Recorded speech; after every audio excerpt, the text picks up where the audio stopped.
Bonjour frères et sœurs, soyez bénis.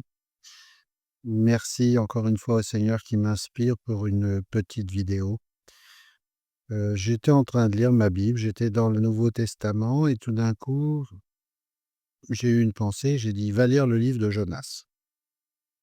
Jonas, c'est une histoire qu'on raconte aux enfants avec la baleine, tout ça. Je me suis dit: «Qu'est-ce que Dieu veut me dire?» Et j'ai lu Jonas. Et en fait, j'ai trouvé que Jonas nous ressemblait beaucoup, finalement, il était très humain pour un prophète. Parce que, en fait, durant toute son histoire, enfin l'histoire qui nous est racontée dans le livre de Jonas, enfin moi je me suis dit: «Mais quel enfant insupportable!» Dieu lui dit de faire quelque chose, la première chose qu'il cherche à faire, c'est à désobéir, il cherche à s'enfuir, il cherche à partir, il cherche à aller ailleurs. Dieu le rattrape en lui disant: «Oh là là, tu vas faire ce que je te dis». Après des épreuves, notamment le ventre de la baleine, après s'être caché, après s'être vouloir, disparaître, bref, tous les moyens d'esquiver ses responsabilités. Un vrai un vrai faux, un vrai fuyant. Et malgré ça, Dieu lui donne encore une chance. Et là, il dit: «Bon, bah, OK, bon, bah, allez, je vais y aller». Il y va, pas en traînant des pieds, mais ça y ressemble quand même un petit peu et puis il va prêcher à Ninive, la repentance en disant, «Ninive va être détruite, et cetera, parce que vous êtes dans, le péché» et cetera. Et les gens de Ninive qui n'étaient pas forcément, croyants et qui suivaient pas forcément Dieu, sont touchés par le message et disent: «Bah oui, on va se repentir» et ils se repentent sincèrement. Même le roi, même les autorités, tout le monde se repent.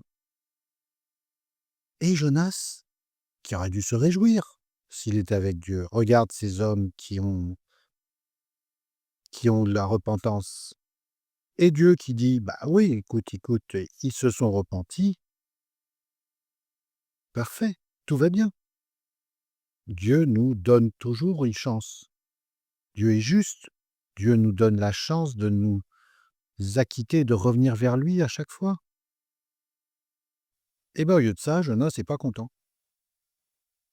Et donc Jonas va bouger, va grogner, va demander à mourir, va demander tout ça. Alors je passe l'épisode avec le ricin, tout ça, j'encourage tous mes frères à lire le livre.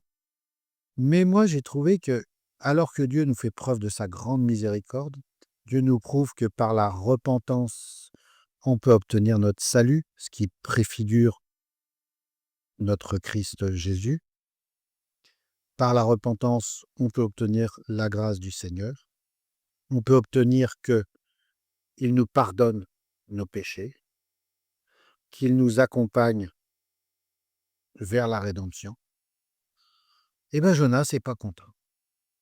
«Ah mais moi, tu m'avais dit qu'ils allaient être punis». «Bah oui, mais parce que je pensais pas qu'ils allaient se repentir».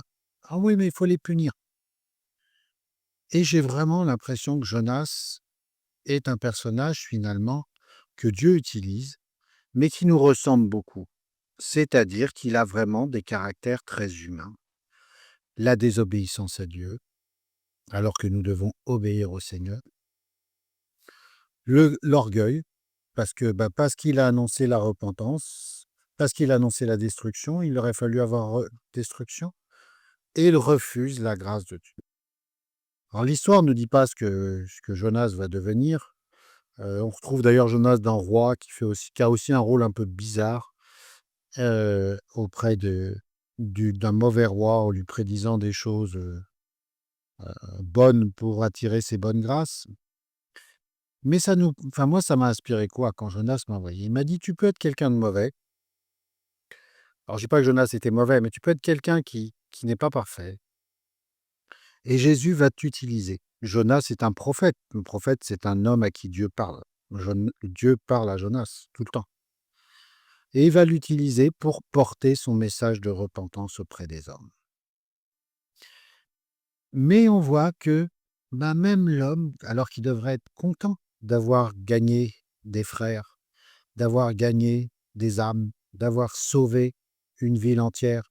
Et Ninive, à l'époque, était une ville extrêmement importante. D'après la description qu'on est faite, on pense que c'est même une très grande ville, voire une capitale. Eh bien, il n'est pas content. Donc, on peut en déduire aussi qu'il a un caractère très humain, c'est qu'il est jamais content.